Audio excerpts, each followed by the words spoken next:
marang aku sinagasan lintang rembulan jarene tresnomu mung kanggo aku wes nganti telung ketiga nanging sliramu ora kirim warta solo barang saiki wes teko kowe malah gandeng priya liya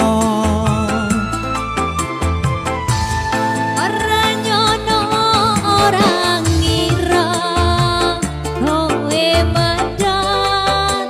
aline asmara enak wono diri tresnoku kang tulus suci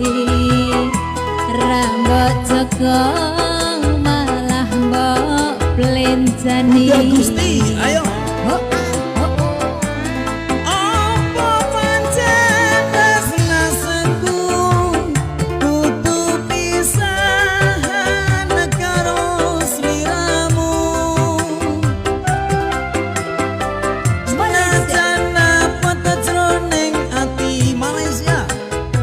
nanging aku ora bisa loncat ibu Bunda Gusti jangan pergi sampai bubar ya lila atiku wes lila senajan batinku keloro-loro nanging aku ra kuwowo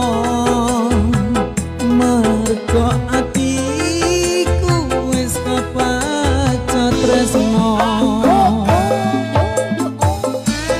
bungit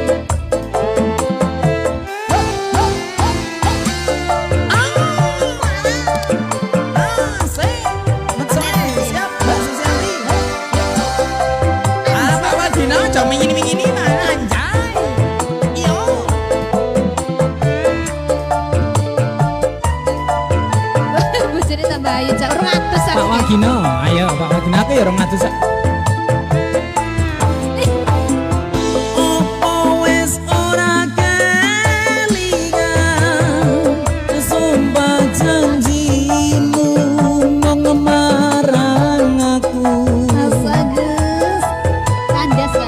sinaksan lintang rembulan jarene tresnomu mung kanggo aku ini mas ayo yo wis nganti telung ketiga esek-esek nanging sliramu ora kirim warta barang saiki wis teko kowe malah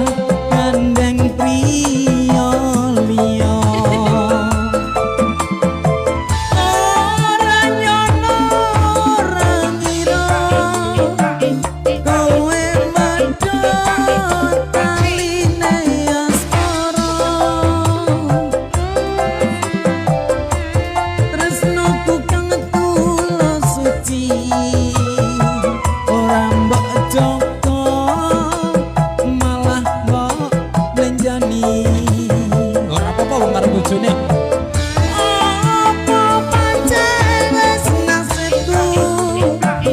kudu pisahan karo sliramu lalu Mas Bolkin senajan apa jroning ati nanging aku ora bisa ngloncati iya sama istrinya tuh enggak apa-apa lilo atiku wis lilo najan batinku keloro-loro mating aku ragu